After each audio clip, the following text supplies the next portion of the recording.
Postmaster, sir. I'd like to send a letter to my husband who's in the Army. Very good. Can you do that for me? Yes. Okay, let's see, you have the correct address down there. Do you know what unit he's in? He's with the 20th Maine. Okay. Okay. That'll go out first thing in the morning, ma'am. Thank you. You're welcome. Pardon me, folks, but I've never seen a post office underneath a tent.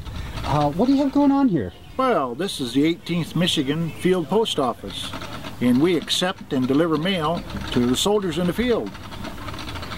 During the 1860s, sending letters in and out of the field was very important for both the families and the soldiers to stay in contact with their families and let them know what was happening, what they required about battle scenarios, and most of our soldiers were under the age of 20 and they were very homesick for mother.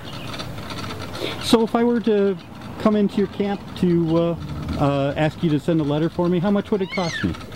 Well, in the period of the 1860s, 1850s to the 1860s, postage was 1 cent.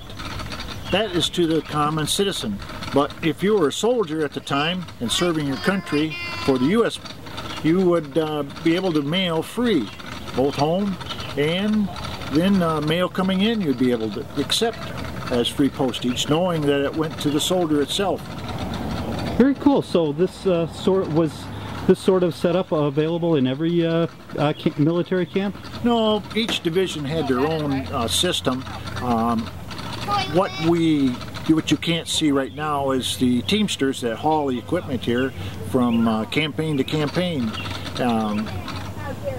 We set up here, the Teamsters are only responsible for their wagons and mules, horses, but what we do as a post office is we set up a camp, and then it's established and known throughout the division where we're located, and then the soldiers can come and pick up script from us, and script being the pencil, paper, and write letters, take them back to their camp, or here at the post office we have a place for them to sit down and write home, and then we accept their mailings and send them on.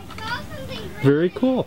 So how long have you been doing the reenacting? Well, we've only been doing this postal scenario for about 2 seasons, but before that we was doing medical, and so we researched a different scenario to add more spice in our life of this hobby and to educate the public on the Postal Service and to let them know that a lot of our history was written by the common soldier and dispatched through the local mail system. Very cool. And do you have any, ma'am, what was your name, I should ask? Deborah. Deborah. Yes, Deborah, do you have anything interesting you can tell me that would tell the female's perspective of the time?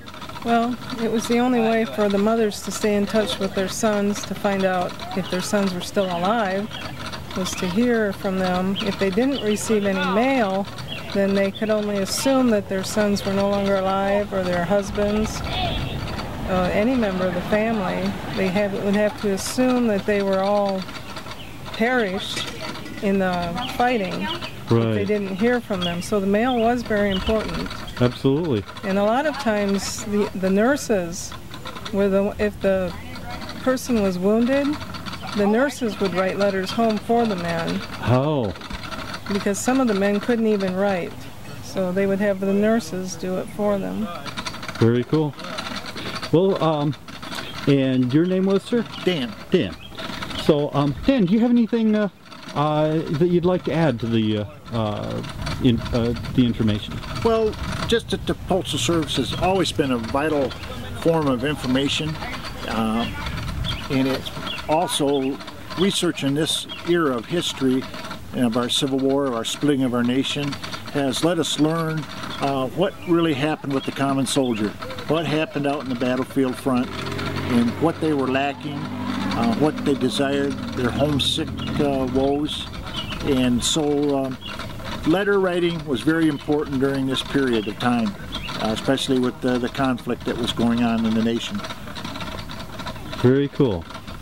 Well, thank you, Dan and Deborah. And what troop or division are you with?